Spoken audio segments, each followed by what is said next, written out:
Hey, this is Dave. My buddy Phil is visiting, so let's welcome him to Bulgaria by painting a welcome message in his face on the minivan.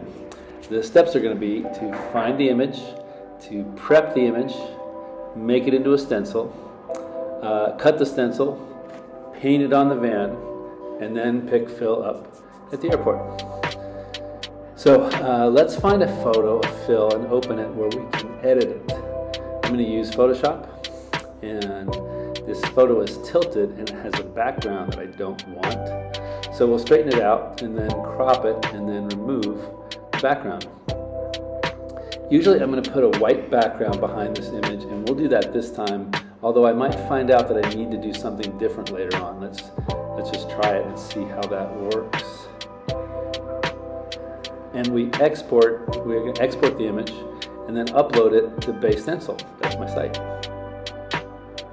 Since we already cropped it and we already replaced the background with white, we don't need to do any of these other actions here. We just need to make sure that our email address is correct and press submit.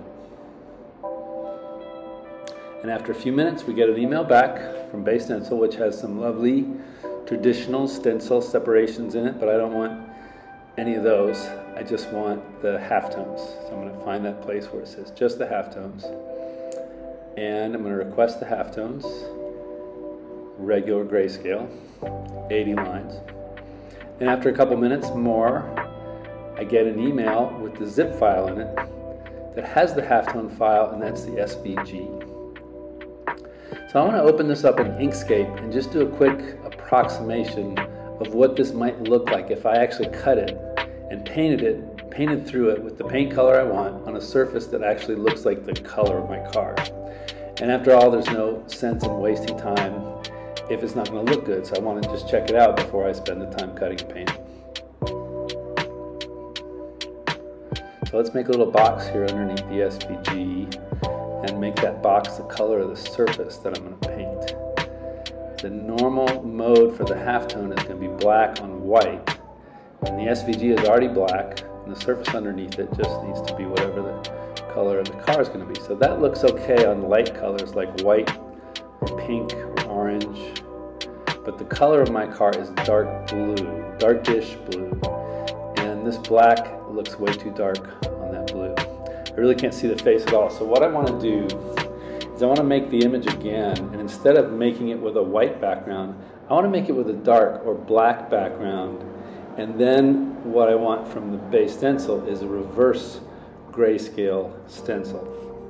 In other words, I want to paint white on a black or a dark background. So let's do that. Let's change the white background to black and export it with the black background and upload that to Bay Stencil. Just like before, we're going to wait for that fun email with the traditional stencil separations, and we don't want those. We're just going to click on the little link that takes us directly to the halftones. And this time, we ask for, instead of the grayscale, we ask for the reverse grayscale. So instead of asking for black on white, we're going to ask for white on black. And let's do 80 lines and wait for the magic email to see how this works. Now, when this one comes, we want to do a dry run with it again. We just want to make sure that we got what we want. And that's when we realize that this one is going to be white lines on a dark surface. So we actually need to change the SVG from black to white. We need to change the SVG shape from black to white. And then we put the background of the car behind it, background color of the car. That's much better. Now I'm convinced I won't be wasting my time if I cut this, so I'm ready to cut. Cutting this out on my laser cutter with light burn takes about 7 or 8 minutes. It's really easy. On a Cricut or a Silhouette craft cutter, it could take 20 minutes, but you get a comparable result. On my laser cutter, I'm using light burn, and on my craft cutter, I use Cricut Design Space. Either one takes a Bay Stencil SVG. It's just a vanilla SVG, so no problem. And this is my result. I get a stencil that hangs together because it's bridged in just the right places and isn't too floppy, but also isn't too bridgy. It's going to look good. Let's paint this thing. To paint, we're going to need the stencils and the spray chalk and the stencil adhesive and a mask to keep the chalk out of our lungs. And we need a clean car. I say clean because we're only going to paint the spray chalk on the shiniest surfaces, which includes the shiny metal parts and the glass.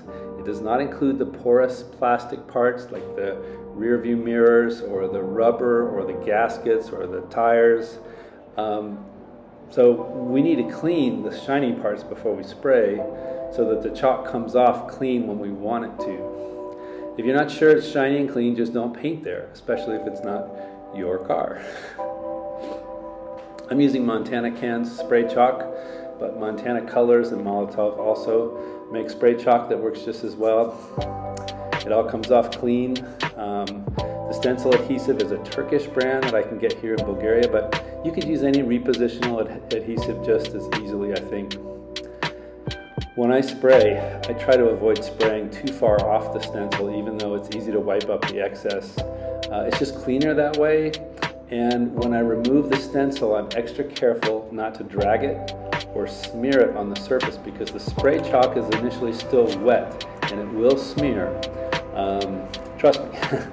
It's one of the reasons why I only do this with stencil adhesive. I never try to tack it with my fingers. I always use stencil adhesive so that I can get the stencil off without smearing the chalk.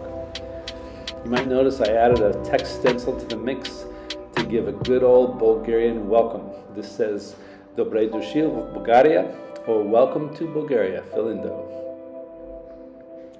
After I've sprayed all the stencils I'm going to spray, I go around and clean up around each one, and it's usually dry by then, so it cleans up really easy. Just use a dry cloth and not a wet cloth. Also, you might be asking, like, what do I do if I want to use this stencil again? Like, do I clean it? Well, when I cut these, I cut them from paper because I don't want to put any more plastic out there than I have to.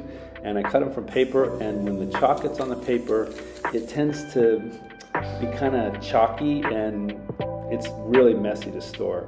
So what I do to make it better to store is I go ahead and spray it with regular spray paint one time, and that causes the chalk to be frozen to the stencil, and it's not messy at all. It dries up in 5 minutes and you can store it with all your other stencils. So that's what I do. So that's it. I almost forgot to go get Phil at the airport, and I think he's gonna love this. Let's see. Yes.